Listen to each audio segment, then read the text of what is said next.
Alors, à quel point est-ce que c'est réellement la fin du Web 2? À quel point est-ce que c'est réellement l'avènement du Web 3? Et à quel point...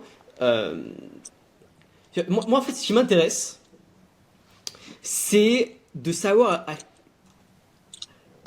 enfin, à quel point est-ce que c'est un discours marketing même généralement c'est des discours auxquels on peut croire Ouais. il y a une seule vérité, il y a les méchants gentils, Web 2 est en train de mourir, Web 3 réussi, donc il faut aller dans le Web 3. Et à quel point c'est vraiment un truc rationnel où tu t'es dit, ok, je vois vraiment que le Web 2 est en train de mourir, je vois que le Web 3 est en train d'exploser, je vois que c'est tenable sur le long terme et que c'est pas une industrie qui est bancale, donc ok, j'y vais à fond. Ah, mais c'est bancal. Je te donne une citation. Elle est en anglais, je la traduirai en live pour ceux qui ne sont pas bien américains. The old world is dying and the new world struggles to be born. Now is a time of monsters. Donc l'ancien monde se meurt, le nouveau monde peine à naître. Je crois que la traduction littérale, c'est et dans ce clair-obscur naissent les monstres.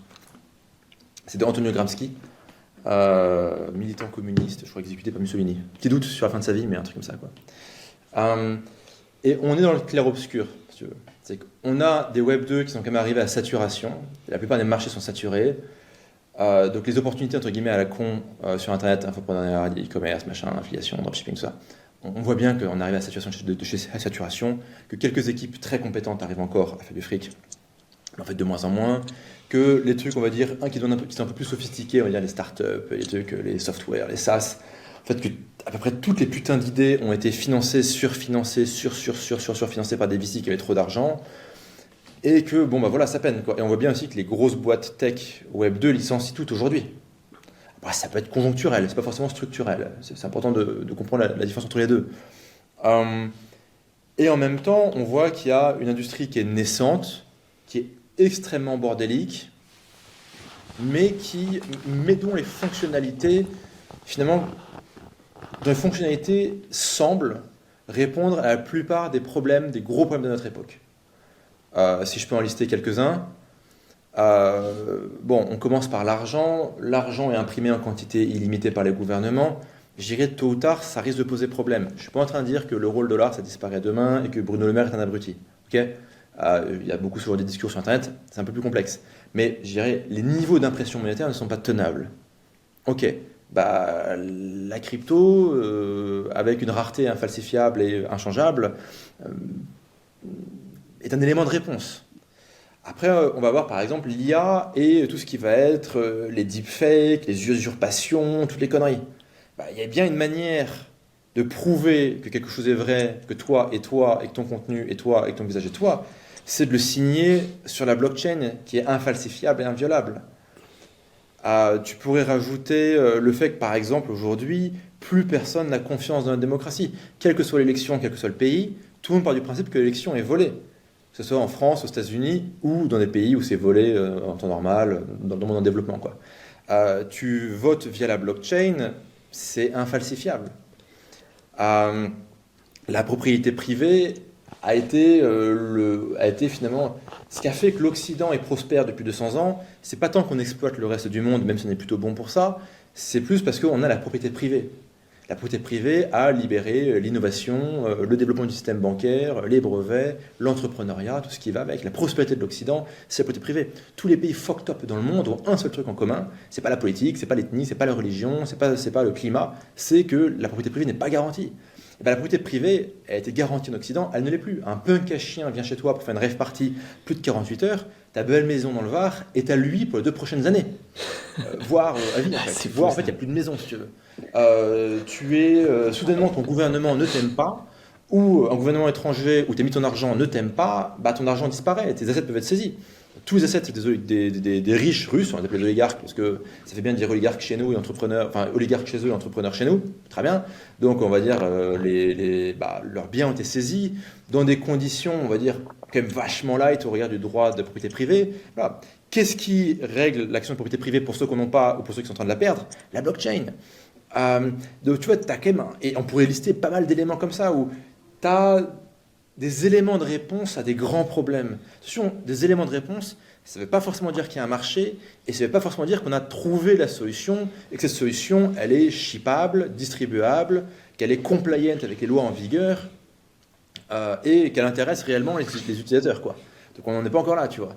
Mais sur les grands problèmes, il y a quand même des pistes de solutions du côté du Web3, du côté de la crypto, du côté de la blockchain. Donc d'un côté, on a une forme de saturation et de ralentissement, voire de décroissance. Encore une fois, est-ce que c'est conjoncturel avec la remontée des taux, ou est-ce que c'est structurel, où grosso modo, bah, c'est mort et on atteint un plateau, on va stagner encore un temps, puis après ça va baisser. Conjoncturel, structurel, je ne prétends pas avoir la réponse. Mais en tout cas, de l'autre côté, il y a des réponses à un certain nombre de problèmes, quoi. Ou des éléments de L'autre réponse. jour, l'autre jour, j'ai écouté un truc qui disait le problème enfin, le fondement du capitalisme, c'est pas l'argent, c'est la confiance. Et dans ce que tu dis là, ce que je retrouve, c'est que la blockchain pourrait être cette étape suivante parce qu'elle règle le problème de confiance. Confiance qu'on est en Ouais. train de perdre. Enfin, je veux dire, tout aujourd'hui, que ce soit en l'État, en les entreprises, en la Les gens croient en cohésion rien. nationale, ce que tu veux, on perd cette Ouais, confiance. ouais, les gens ont confiance en rien, les gens ne croient en rien, et pour de bonnes raisons, parce que tout est bullshité. Tout est Ouais. bullshité, tout est faux, tout est pipé, tout est manipulé. Si toute la data, c'est un truc con, mais voilà, on est en 2024, il y a encore des controverses sur le Covid. Est-ce que vraiment machin, est-ce que les solutions vraiment machin? Ok, bah, si toute la data était mise on-chain, bah, tu peux pas juste, et tu peux pas juste genre corriger le tableau Excel et dire mais non, regardez, pas du tout, tu vois, ou dire non, on n'a jamais dit ça, non, tu vois, et bah, ça serait réglé, c'est la data, elle est on-chain, ok, à tel moment il y avait telle data, ça a été vérifié par telle et telle personne, ok, les personnes en question qui ont vérifié le truc, elles ont signé sur la blockchain, ok, est-ce que ces personnes qui ont signé sur la blockchain pour attester de ces data, elles ont signé autre chose, ok, est-ce qu'elles ont un track record de signer que des conneries? Oui, non, je sais pas. Euh, et, en fait, il y a tellement de trucs comme ça, quoi. Mais tu t'imagines même, genre, tout ce qui est euh, contrat public, dépenses publiques. Ouais, alors, il y a la Cour des comptes qui fait un rapport une fois par an sur comment l'argent il est utilisé. Le rapport, il est imbitable. Enfin, est-ce qu'on met en open source toute la data, la facturation, les machins, les tableaux Excel, des dépenses enfin, de l'État? Bah non, quoi. T'as zéro confiance. Alors, si tu foutais tout ça sur la blockchain, avec un degré d'anonymat, c'est que tu n'es pas obligé de dévoiler. Tu vois, par exemple, un fournisseur de services à l'État, il peut avoir juste enfin, une adresse sur la blockchain, donc tu ne sais pas forcément qui est ce mec. Par contre, c'est lui qui récupère tous les contrats dans une commune donnée. Bon, tu vois, peut-être qu'il y a un conflit d'intérêts. Peut-être, ou pas. Mais en tout cas, toi, tu vois des choses, quoi.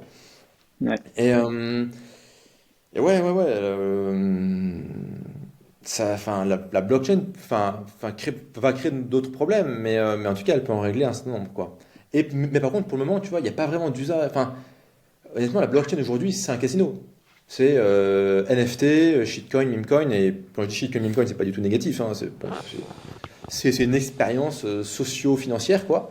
Euh, mais c'est vrai que les usages sont très limités. Finalement, le seul truc qui marche aujourd'hui dans la crypto, et c'est un peu triste, c'est d'envoyer du stablecoin USDT sur la blockchain Tron pour le monde en développement, quoi. Et en fait, c'est à peu près le seul produit qui marche, quoi. Ce qui est triste, c'est que le seul produit qui marche sur la blockchain, c'est du dollar sur la blockchain, quoi. Tout ça pour ça, quoi.